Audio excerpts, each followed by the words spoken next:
Welcome to the 3030 Health Podcast.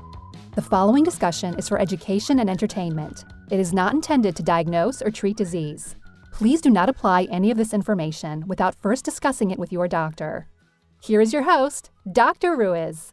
Hello everyone, I hope 2018 is going amazing for you. After a brief hiatus, we're back and ready to discuss health while having fun and insightful conversations. My guest today is Dr. Cory Ostroot. He is an expert in physical, mental, and emotional pain. He focuses on what is holding his patients back from living a completely fulfilled life. He was diagnosed with an autoimmune disease and plagued by pain. He made a commitment to heal himself so that he can heal others. After spending 4 years at an accredited Naturopathic Medical School, he has recently moved to sunny San Diego, where his practice is focused on regenerative therapies, including stem cells and lifestyle techniques for the mind and body. But before we start this interview, did you guys hear about keto effects? Imagine learning from the top minds of health and nutrition about this highly debated topic. Learn from leading experts like Luis Villaseñor, Rob Wolf, Chris Kresser, JJ Virgin, Ben Greenfield, and many more about the myths and truths of the ketogenic diet. I'm going to give you a hint, it's not for everyone. The summit will go live on January 29th, and it's completely free. Check out the show notes for the link. I hope you enjoyed the interview. Hello, everyone. So welcome to the podcast. I took a little break after, a 1 week break after the start of the year. Let's get it back rolling for 2018. My guest for today is Dr. Cory Ostroot.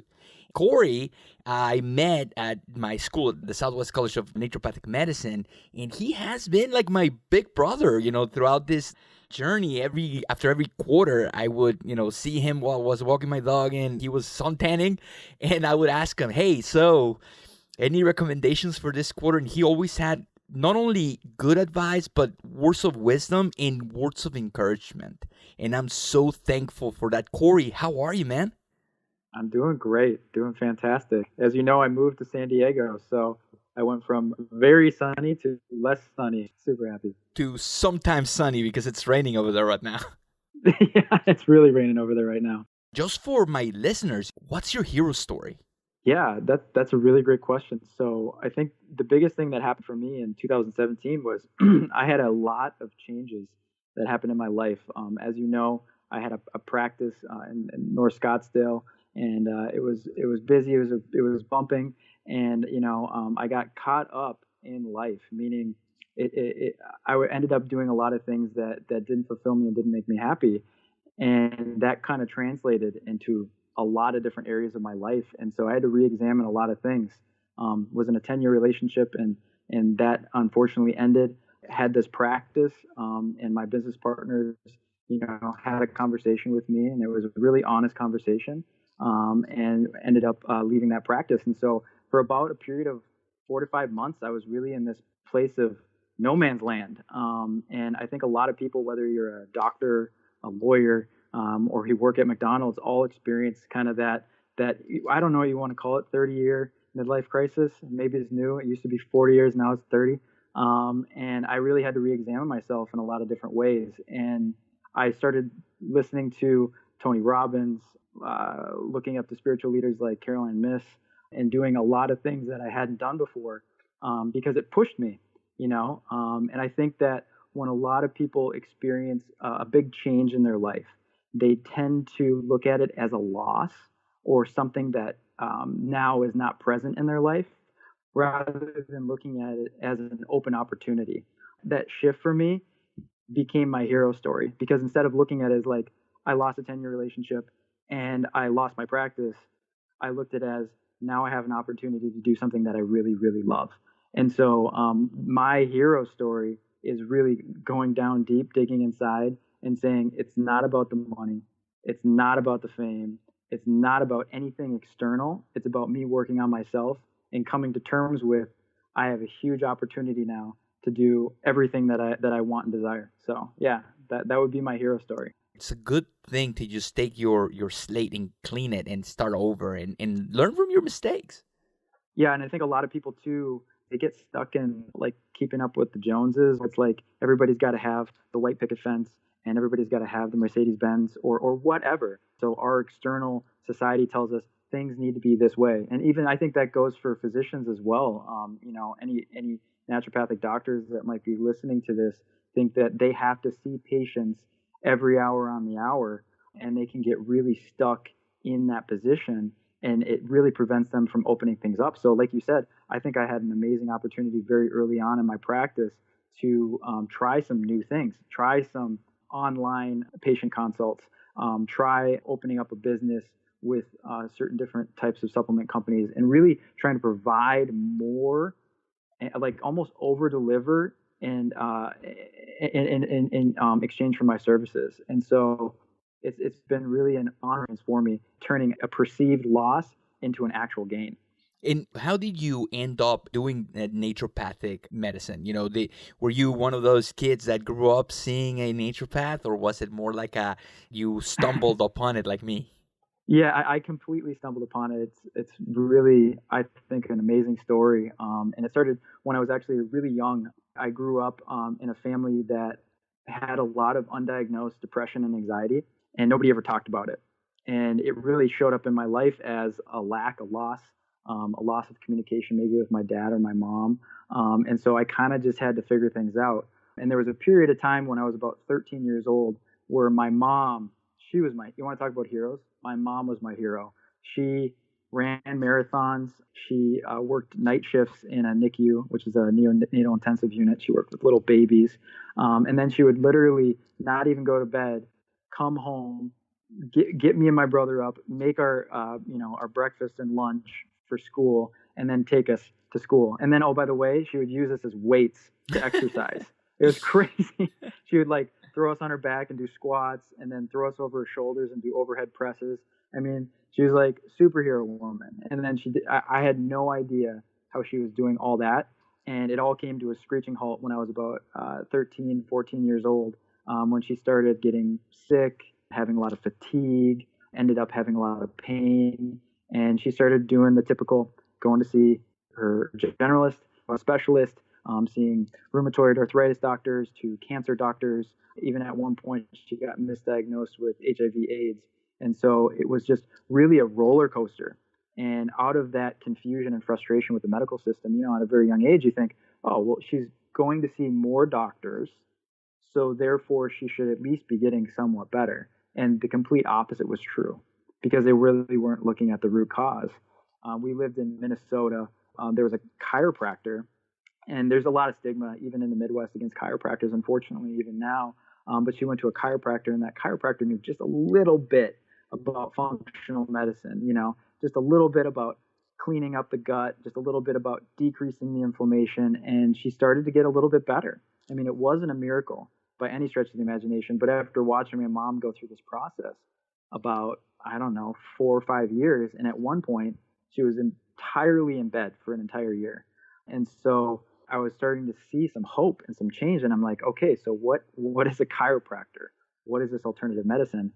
Before you know it, we're human beings. We have short memory spans. I went into college, took my pre-med courses, and then I was actually applying to become a PA and then eventually get into the ER, because I was totally infatuated with traumas, car accidents, you name it, I was there. I actually did a rotation in college for an entire summer in trauma 1 unit in Minnesota, and it was like the coolest thing I can ever tell you. I mean, it really brings you to your knees when you have somebody come in. Say, I'll never forget. There's this kid that was biking down the street, and he got hit by a car and flipped up onto the rear view mirror, and then flipped up onto the trunk. And so he was badly injured, broken legs, ribs, and everything else. And it was a miraculous thing to see him come in and then get treated in the matter of 45 minutes to an hour, get stabilized, and then sent him to surgery. And his life was saved.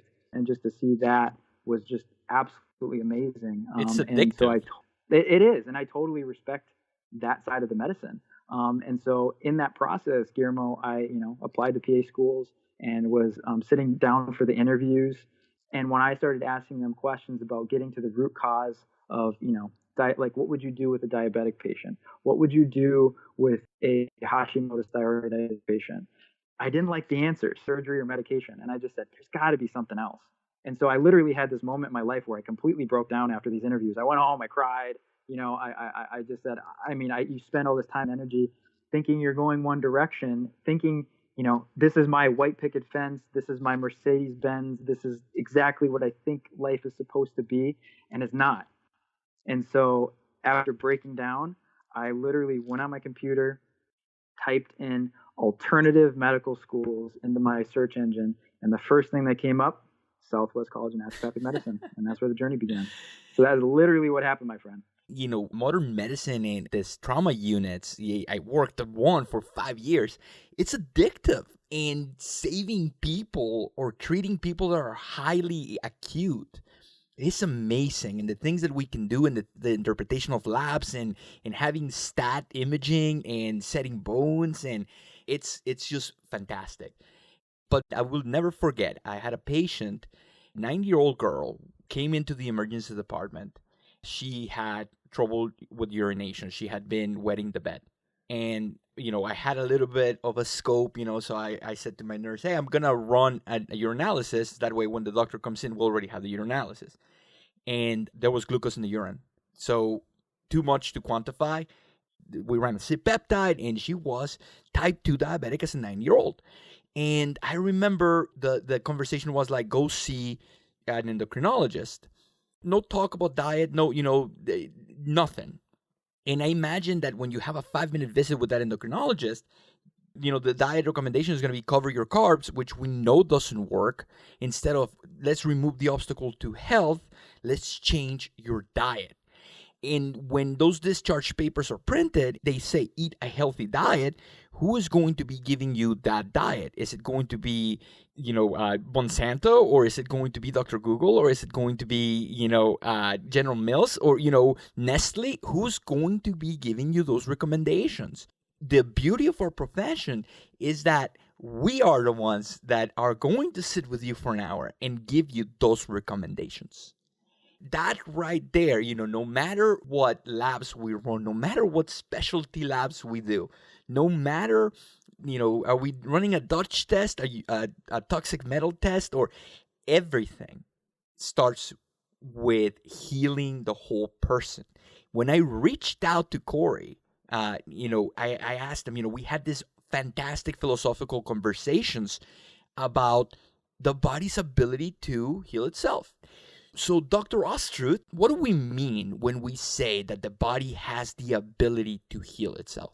I always say I love having these philosophical conversations because I think they often get neglected when you have MRIs, when you have urine analysis, like you're saying, and imaging and all this stuff. And it's super, super important. But what's even more important is the context and the lens that you look at it, which is this philosophical theory. And so for me, the innate ability for the body to heal itself really comes from your belief system. And so one person I'd love for your audience to read is Bruce Lipton, Biology Belief. He's a PhD guy that was heavy into stem cells, regenerative therapy, and he started to realize the potential of our thoughts.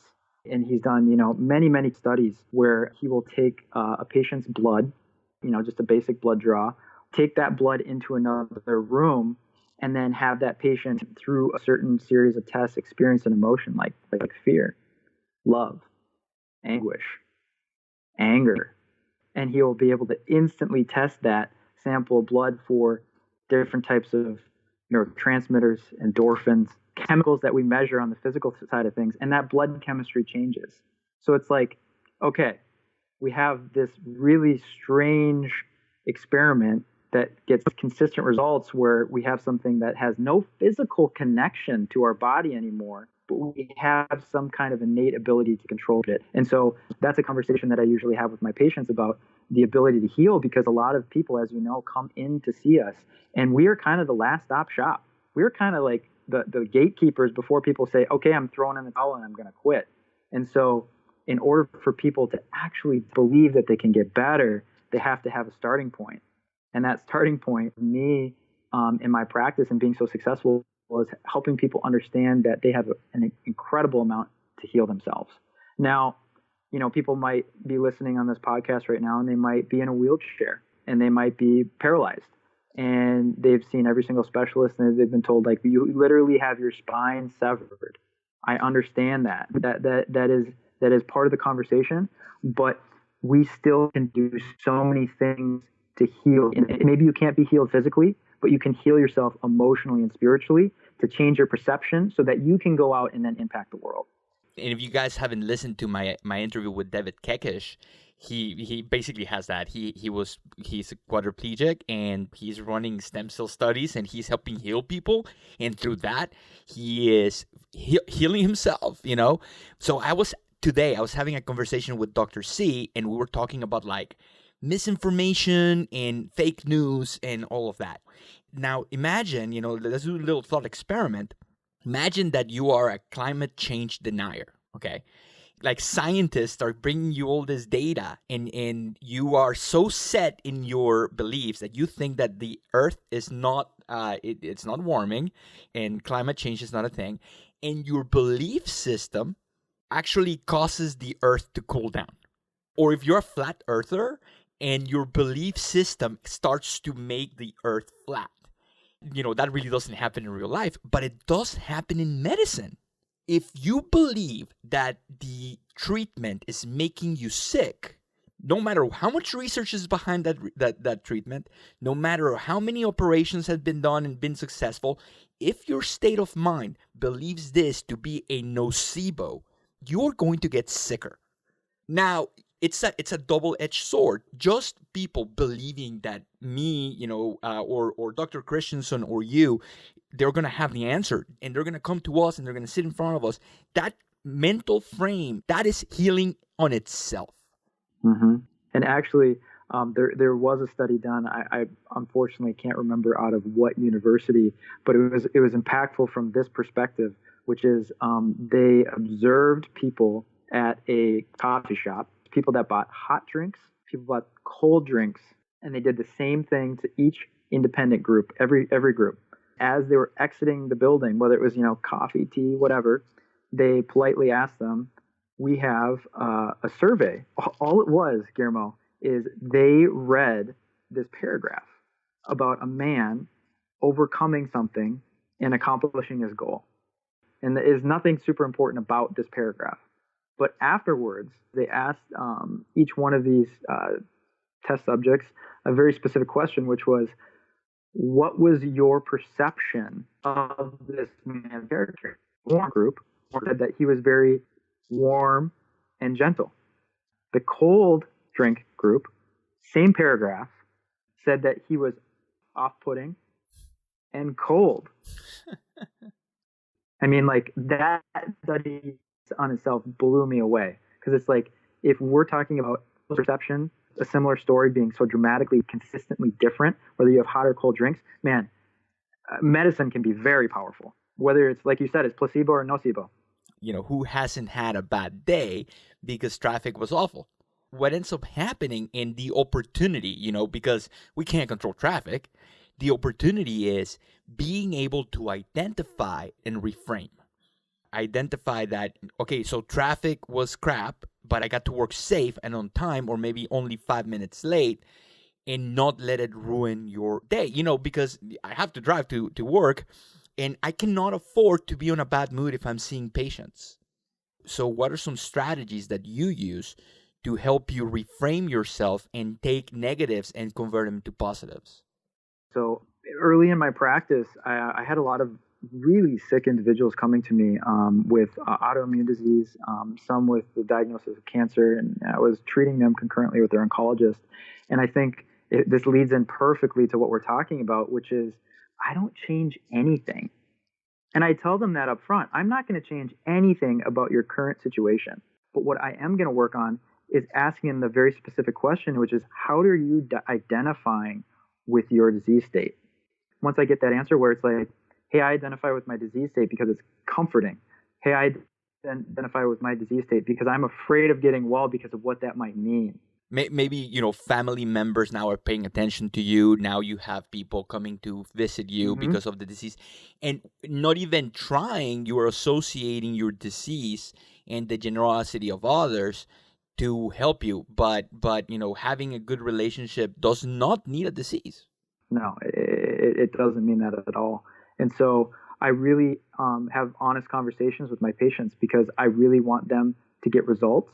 And if they aren't up for the task, then they're not up for having a consult with me. And I really stand true to that.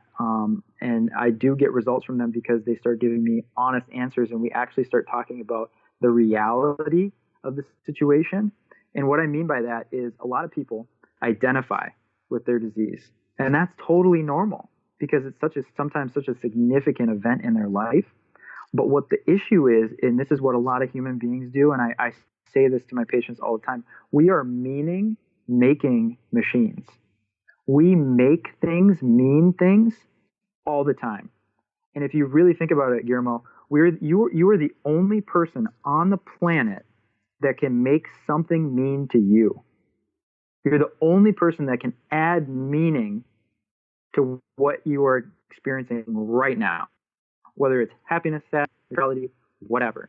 And if I can help my patients understand that, it gives them the power mentally to start changing and functioning from a place of wellness rather than disease. And that is a super important shift. And I'm serious, it doesn't change my treatment plan. It doesn't change anything about it, but I get better results because I have those honest conversations with people. And I think a lot of doctors don't have that in their toolbox. And we're just very fortunate to have that skill set and understand the importance of it. So this is coming from the more mental, emotion, mind, body, medicine aspect of things. Okay. So now let's shift a little bit to more physiological things. Okay. So the body has the ability to heal itself. But what happens when you have a shitty diet? What happens when you have pollution and your sleep is not perfect? Can you talk about like the foundations in order to allow the body to heal itself? The biggest thing for me in my practice has been limiting the number of environmental exposures that people experience. And that word environmental exposure, what I mean by that is just straight up, it's just toxins that are produced by industrial society. And so, I always tell my patients, like, the number of chemicals in utero and cord blood, like the actual, when you're a baby, have been exponentially increasing since the 1990s.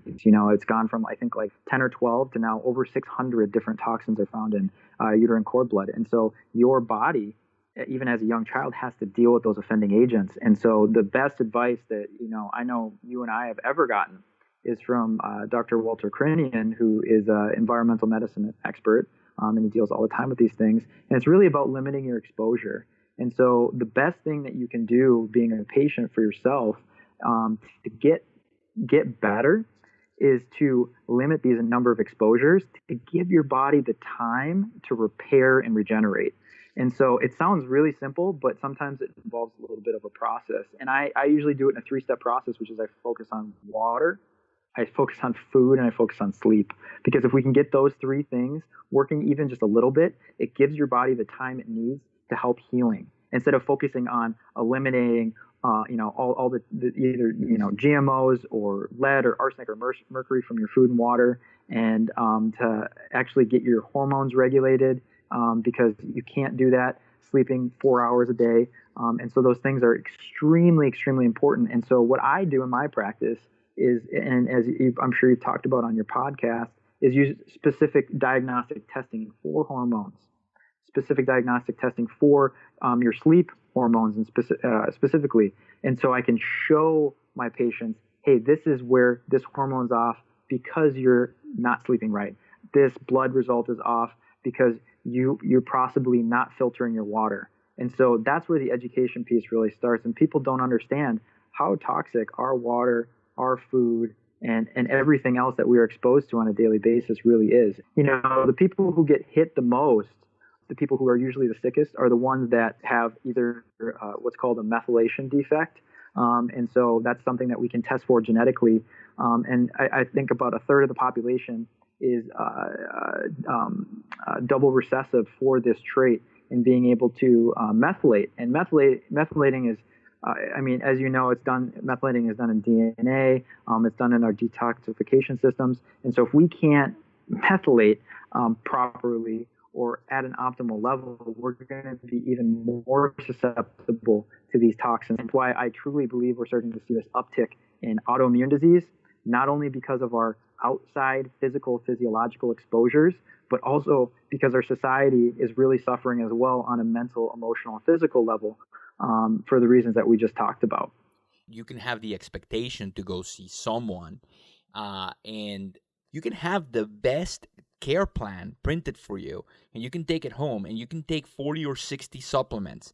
But unless you cover the basics, better diet, removing obstacles to health, eliminating toxic exposures and sleeping, you're not going to get better. Talking about, our philosophical talks, when we talk to Dr. Inoue, our mentor, when you ask him, what is the number one tool that you would take to a deserted island to help people? What was his answer? Hands. His hands. Because that's all you need. You just need to be able to touch a patient, and touching is healing. And you don't need diagnostic lab, and you don't need all of these things, They expedite things. Diagnostic labs expedite the process because we can use supplementation that is very pointed and precise and help you get better faster. But with just our hands and just changing lifestyle and changing, which is the hardest thing to change, and preparing the body for its innate ability, again, to repair itself. So, for example, Cory, do you need to inject stem cells on every person? Absolutely not. And I think that is where we go wrong in society in general. Is it's the new thing that everybody wants, but it's not for everybody. And even, I guess we can jump into a little bit about stem cells, which is that there's 3 different types of stem cells that can be injected for either pain-related conditions or IV intravenously for a systemic effect. There is, fat, adipose-derived stem cells. There is bone-derived stem cells, or BMAC. And then the third and newest is amniotic. So it's actually from a placental donor. And the placenta is an amazing organ. It's a filter between the mom and baby. And there is half of the placenta is essentially mom. The other half is the baby. And there's a very thin sheet in between that's called a non-self layer that contains some pluripotent stem cells that can then be separated, washed, obviously, and then cleaned, and then actually put into use as an injectable. So we can inject it into a patient to help regenerate tissue. And so to answer your question specifically, it's an amazing therapy. It's super powerful therapy. But just because you have a powerful gun doesn't mean that you're going to win the battle. And I tell my patients that a lot. I'm not going to inject somebody who smokes, for instance, and actively smokes, because as you know, smoking has, cigarette has about 3,000 carcinogens in it. And your body is going to be spending all its energy, all its resources, eliminating those toxins. And yeah, you think you might be healthy. Maybe you don't get sick.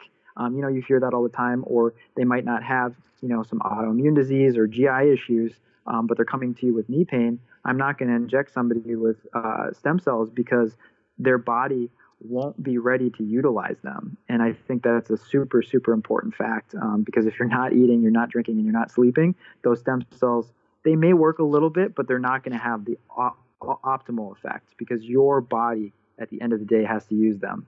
And I think that is something that a lot of people have neglected, which is just, inject me with stem cells and, I'm just going to instantly recover. And that is not the case. And that's what a lot of people are finding out about now, which is you have to set the body up with a good foundation, like you said, in order to see the best results. So to go back to Dr. Inoue's I only need my hands, we can fix almost anything with deep tissue massage, moving the fascia, and resetting muscle structure and improving imbalances. What stem cells do for us is they expedite the process. So instead of having to do 40 or 50 acupuncture treatments, you do a 15-minute injection and you've covered all of that because that you are bringing those cytokines and you're bringing that pluripotent cell right into the injured area. But you do not need stem cells. No. Like imagine if you're super inflamed and you are taking those inflamed cells and then putting them in another inflamed part, you're probably going to create more damage. And now this $3,000, treatment is, going to backfire and you're going to look like a dumbass.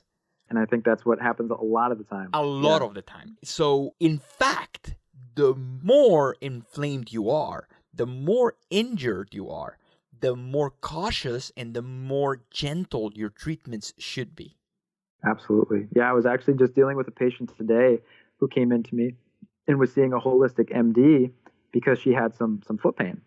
And this holistic MD ended up diagnosing her with Candida and then SIBO, which is a small intestinal bacterial overgrowth, which is like, just as you know, the new fancy IBS syndrome. And so she got, was given multiple supplements, way overboard, and kind of got to the point where she started having GI issues, burping, acid reflux, body-wide pain, and things got significantly worse because the true issue is never addressed. And it's like, yeah, just because you might have the biggest, baddest, gun on the planet, shooting it isn't always the best, right? I mean, it's just kind of what we realized too. It's the human condition, which is bigger is not always better.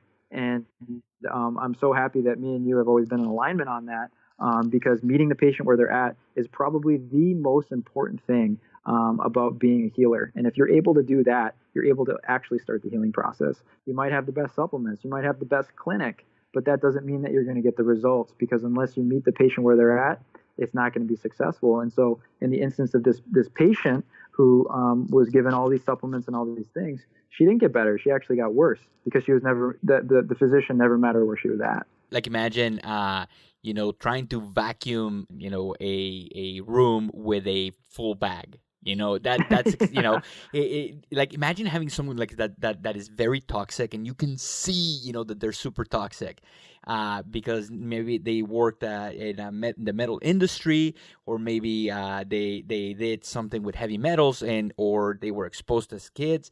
And they're with fibro or chronic fatigue syndrome, and you can see that this person is sick. I would not start off the bat with DMSA, because letting all these toxins out at once without making sure that those detox pathways are working, making sure that their glutathione is working, making sure all of these things are working, you're just going to retox them. As a side note, you can be so sick and your detoxification pathways can be so compromised that even sulfur-containing compounds start making you sick. Things like glutathione, things like that, So I had a patient that's super sick, and I was like, well, we need to get your detoxification pathways working. So I decided to start some glutathione pushes. She was reacting poorly to glutathione because she was so toxic. So instead of starting with glutathione, we had to start with like alpha lipoic acid and whey protein and things that are going to help the detoxification pathways start to move. And once those detox pathways start to move, then we can start thinking about glutathione. And once that glutathione is not acting in a paradoxical effect, then we can start thinking about DMSO and EDTA and starting to move those things. We can have the greatest protocol, but the moment that you believe that you have the answer to something, you're going to get humbled. Yes, that's so true. That's so true. That has been my complete experience, and I consider myself to be a very ridiculously humble person, and I have had the same experience, because you get caught up in trying to help people, and we both come from a very good place of trying to help people, but if you don't meet them where they're at, especially their physical body, you can end up with those type of issues. And so that's a beautiful example of how you need to use naturopathic medicine and the innate body to heal itself. But you do that by meeting the body where it's at. Yeah. So that was a great example. I really like that a lot. What happens when you give someone probiotics and the probiotics make them sick? What happens when you tell someone, oh, you need to start eating fermented foods, and the fermented foods start making them sick? And that's where, 90%, just like in the emergency department, those are the cases that make me excited when I have a paradoxical response to something that should be making you feel better. Because now we have to put in our thinking caps and start investigating what we have to do in order to get this person to a place where these healing things are going to start healing them. Yeah, and that actually makes me think of a great concept, which is a lot of patients and also doctors neglect the nervous system, and the fact that, we have an autonomic nervous system, which auto means automatic. We don't have any control over it. And so there's the sympathetic nervous system, which is fight or flight. And then we have the parasympathetic nervous system, which is rest, digest, and everything you think about relaxing and regenerating. And so for a majority of my patients, I am trying to get them into that relaxed state. And it does involve working on the mind-body aspect. It does involve them actively going out and doing yoga, meditation, exercise to help find balance between the two. And a lot of doctors don't look at that aspect. And it really makes the therapies such as, DMSO, DMSA for detoxification, just doing simple IVs very difficult, because the patient will have an opposite reaction than what you think. So for instance, I had a patient that did have a nervous system disruption and was having a lot of anxiety. So I was like, well, let's try some GABA in order to help them relax towards the end of the day, and it had a completely paradoxical effect because it wasn't necessarily a physiological issue, it was a nervous system issue. And so until I address that nervous system component, they can't get better. And we do live in that society as well. We live with, look, I'm talking to you on my iPhone hundreds of miles away, and there's a little bit of lag time, but we're able to communicate in a way that we wouldn't have been able to communicate, but probably even like 15 years ago this well. And, we have social media where you probably have, hundreds, if not thousands of subscribers, and you're constantly connected to them. They're connected to you. And so there's all these data and contact points. And so when I'm describing to my patients why their nervous system might be out of whack, well, this is it. We're cavemen and women, and our bodies primarily are set up to have about 100, 150 really close connections in our life. And that's over our lifetime. Now, you and I, Guillermo, know that like you drive down the 101 in Phoenix, and I drive down the 8 or the 5 in San Diego, and you probably cross about 1,500, if not 2,000 people directly. So you're already 10 times over the lifetime amount of people that you're truly supposed to have contact with. And so that's a lot. And the nervous system doesn't know how to handle that. And so I think a lot of people, unless they have the right tools, tend to end up coming into our office with too much sympathetic drive, not enough parasympathetic, and then you end up with those paradoxical results like you're talking about, where it's like, hey, I'm supposed to be giving somebody glutathione, they're not responding to it, or hey, I'm giving somebody GABA and they're supposed to be relaxing and they're not.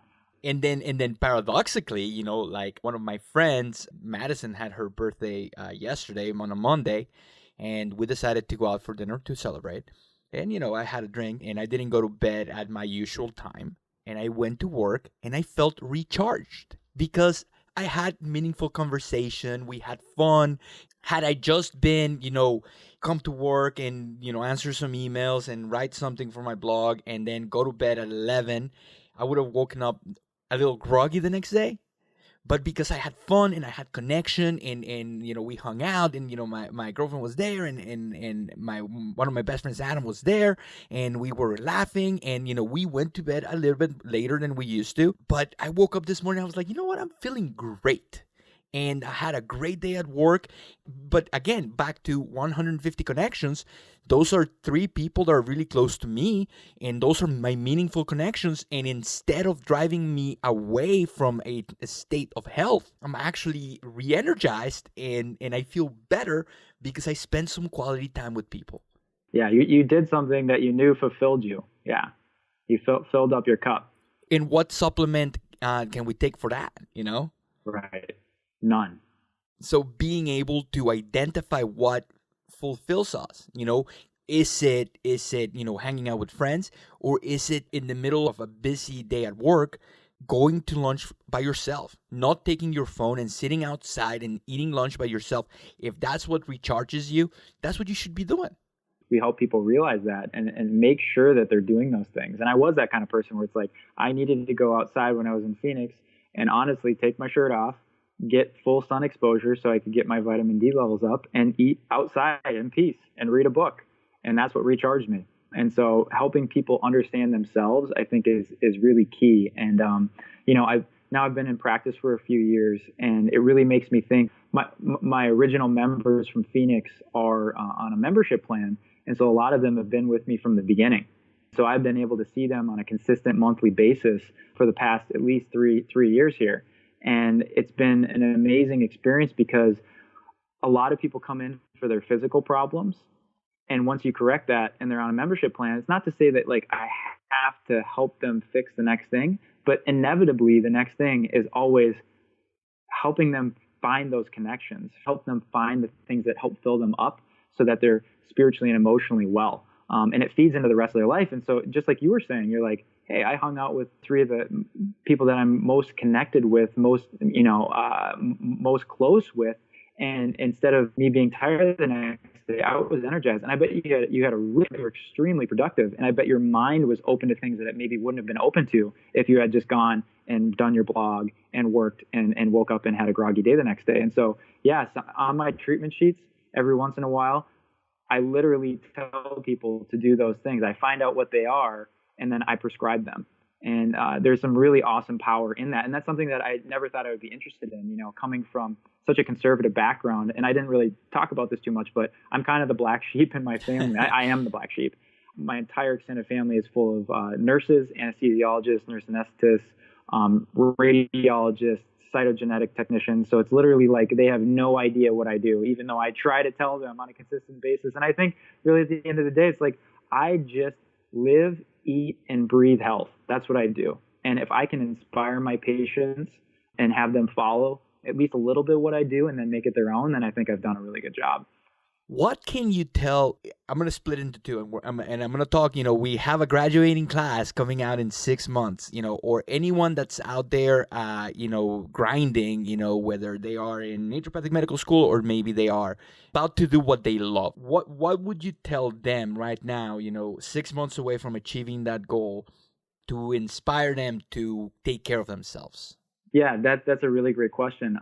And in order for me to answer that, it's very difficult because everybody's different, right? And that's the easy out. But really what it comes down to, Guillermo, is they need to discover their why. And so I would highly, highly, highly recommend that they go to a website called discoveryourwhy.com by Simon Sinek. His entire business model has been around helping, individuals, successful, moderately successful, or corporate businesses help discover their why. Like, what is your purpose on this planet? Because then from that place, you can take all sorts of actions. And I think that, especially being medical students, we're really good at taking a lot of action, and Guillermo, you're like the poster boy for this, like going through medical school, taking all the top classes, doing all the research that you did, flying all over the country on top of like trying to get your grades and take your tests. So we're really good at like taking action on things, but we tend to be a little bit scattered. And so if you can bring some purpose to that by really getting down to it and discovering your why, that's what I would really suggest. And now, secondly, for all the people that are listening, and which is the majority of the people that listen to this podcast that have been at this health journey for a while, and maybe they have this paradoxical effects, that they think, I'm going to try this, and instead of getting, better sleep, they probably go into insomnia. Or the people that are out there that maybe have achieved health and they want more. What is the next level? What should they be looking out for in their practitioner? Especially for what rings true for me is like the people that have gotten a little bit of a taste and maybe they are looking for that practitioner to help them take the next step. And I think the easiest thing for me to say is just do your research, make sure that you find a physician that has an accredited background, because there's just a lot of people out there that throw up their shingle and really think they know what they're talking about, but they don't have the backing or the knowledge to do so. And I don't mean to be cold or callous about that at all, but I tend to have a lot of patients that have had that experience. doing your research is super important. Also, just finding, I don't know how to say this, just being open to the next step is probably just as important as finding it. And I think that a lot of people tend to be like, okay, I accomplished this goal, and now what's the next step? Just being open to that next step as a possibility is really, really, really important. One of the things that I honestly recommend to a lot of my patients when it comes to this realm is finding, at least going to one or two personal development or self-assessment courses, training, seminars, something that's going to put you outside your box to open you up to a new possibility. Do I have a few minutes to take you through an exercise? Totally. Okay. So there's something that I call is the circle of knowing. Okay. And so it's going to be a little hard maybe for your viewers listening. So maybe they need to get out a pen and paper and draw it on a piece of paper. But if they can draw a circle and label it the circle of all knowing, right? So this is literally all the information that is, was, and ever will be, right? Everything that exists now and forever as far as knowledge goes, okay? Now, I want you to make a line, okay? And just make a line right down the middle, okay? And I want you to ask yourself this question. Out of this whole circle, how much information do you think you know? And I want you to sit with that, right? And maybe if you're cocky enough, you'd put like a little speck on a circle, right? I've actually talked to, some Stanford neurosurgeons that actually maybe make a slice of the pie on the circle, but it's not much, right? In knowing that, okay, and understanding that, how much of that circle do you not know? Like, Guillermo, what are some things that you don't know? Well, astrophysics for one, astrophysics. Yeah. Yep. I don't have, I don't know how to cure AIDS. There's a lot of things, I don't know what the next integer is, or and I don't know how to trade Bitcoin. So there's a lot of stuff. There's a lot of stuff there, right? And so we can go from maybe our speck of knowing and continually add to the area of things that we don't know, because we know that we don't know them, right? And so as you're aware of it, you're very aware of it. So it's something that you're like, okay, and that's something that I can take the next action step on. This is usually an exercise that takes some time on, but the rest of the circle, what do you think that is, Guillermo? I'm actually going to ask you, what do you think that, so we have what you know, which is probably a speck, what you don't know, which is probably a sliver on the pie. So what is the rest of that circle? An opportunity. An opportunity. That's a good way to think about it. Absolutely. But what else would it be? I don't know. So what it is it's what you don't know that you don't know. So you're not even aware of it. It's your blind spot. It's something that you couldn't even possibly conceive of right now. And so when my patients ask me that question, like, okay, what's next? Well, it's usually going to come from that area. And that area usually requires a mentor, a physician, or somebody that you look up to that can help you with that area of your life, because you're just not going to be able to see it. And so people are constantly working from this place of, I know this, I don't know that. It's a very small area. But if you're strong enough to take the initial action, like we said, in finding a physician that you're looking for, they're going to be able to help you in that huge area of, I don't know that I don't know. And that's like a huge concept that I love talking about and sharing with my patients, because, like you said, it opens you up to new possibilities. And that's really where the healing starts. And it can be entrepreneurship. We have a lot of talks about entrepreneurship. What is it that you don't know about not knowing about how to run a business, Yeah. So it could be about entrepreneurship. You could have a mentor, like you can talk to your parents, or someone that has been married for 30 years. What is it that I don't know about this next relationship? You can talk about health. Did you know that maybe Tabata exercises or HIIT exercises can help you maintain your bone density into your 70s? And as a 20-year-old, that's not even in the radar, so you can have so many types of mentors, and man, I stand on the shoulders of giants, Dr. Inoue, you, Dr. Mittman, Dr. Christensen, Ari Whitten, all these people that have helped me, guide me, and I have nothing but love and respect, because we wouldn't be here if it wasn't for all these people. And the only reason we're doing this is because we believe in this medicine and because we want to help people. It's not because I want to get followers. It's not because we had this discussion. The reason we put this information out is so we can utilize our doctor time with our patients and direct them to this repository for free. So they don't have to waste their lab interpretation in having these cool philosophical conversations. But if they have questions about what we discussed, they can bring it to the next visit, and then we can expand on that. And that's true healing, and that's the future of medicine. Not just, here's your script. Yep. That's not it. That's not it. Dude, amazing conversation. Let's have you back, in like 6 months and continue this. And maybe, people can send us questions and we can expand on these concepts, because this is truly like a bigger picture, and I love having these conversations with you. How can people get a hold of you? Yeah, so the easiest way right now is I have an Instagram handle. It's just at Dr. Cory Ostroot.